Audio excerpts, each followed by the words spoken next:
आज जब लंदन जाने की बात आती है तो हमारे पास एक ही विकल्प मौजूद है और वह है फ्लाइट। लेकिन आपको जानकर हैरानी होगी कि कोलकाता से लंदन तक बस सेवा भी उपलब्ध रही है। यानी आप लंदन का टिकट कटाकर बस में सवार होकर कई देशों से गुजरते हुए लंदन पहुंच जाते। अपने इस सफर के दौरान बस 20,000 किलोमीटर का फासला तय करती। बस में क्या क्या सुविधाएं थीं और किराया कितना था, साथ ही रूट क्या था और किन देशों से होते हुए ये बस गुजरती थी, चलिए जानते हैं। कोलकाता से लंदन बस सेवा 1973 तक जारी रही।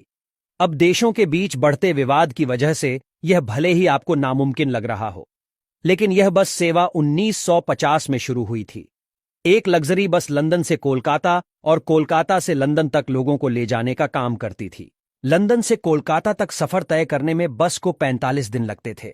इस दौरान बस कई देशों से होकर गुजरती। बेल्जियम, पश्चिम जर्मनी, ऑस्ट्रिया, युगोस्लाविया, बुल्गारिया, तुर्की, ईरान, अफगानिस्तान, पश्चिम पाकिस्तान से होते हुए भारत पहुंचती थी। बस का एक तरफ का किराया 145 पाउंड था। आज के समय में यह 15,000 रुपए के बराबर है, लेकिन उस वक्त 145 पाउंड किराया बहुत महंगा था।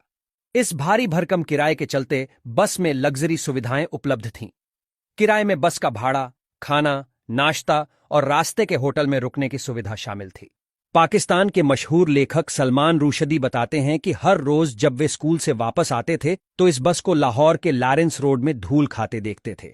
बस लोगों को जहां तक पहुंचाती थी उन सब जगहों के नाम इस पर लिखे होते थे। दुनिया की इस सबसे लंबी बस यात्रा में 20,000 किलोमीटर का रूट कवर होता था। बस का रूट लाहौर से होते हुए अमृतसर, दिल्ली, आगरा, इलाहाबाद, बनारस होते हुए कोलकाता था। बस में यात्रियों को स्लीपिंग बर्थ की सुविधा भी मिलती थी। खिड़की से यात्री बाहर देख सकते थे। बस के टिकट में इस बात का भी जिक्र होता था कि अगर भारत और पाकिस्तान के बीच बॉर्डर बंद हुए तो यात्रियों को पाकिस्तान से हवाई जहाज से ले जाया जाएगा। बस चलाने वाली कंपनी यात्रियों से उनके पासपोर्ट और 10 फोटो तैयार रखने को कहती थी।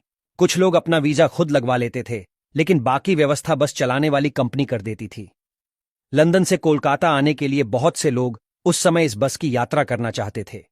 कुछ बसों में रात को ठहरने की व्यवस्था होती थी, जबकि कुछ होटल के कमरे की व्यवस्था कर लेते थे।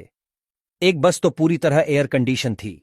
वहीं बाद में जब पाकिस्तान के साथ विवाद बढ़ा तो अफगानिस्तान और पाकिस्तान के बॉर्डर पर दिक्कत आने लगी। उसके बाद काबुल तक लोग बस से आते और वहां से अमृतसर के लिए फ्लाइट लेकर फिर ट्रेन से कोलकाता चले जाते।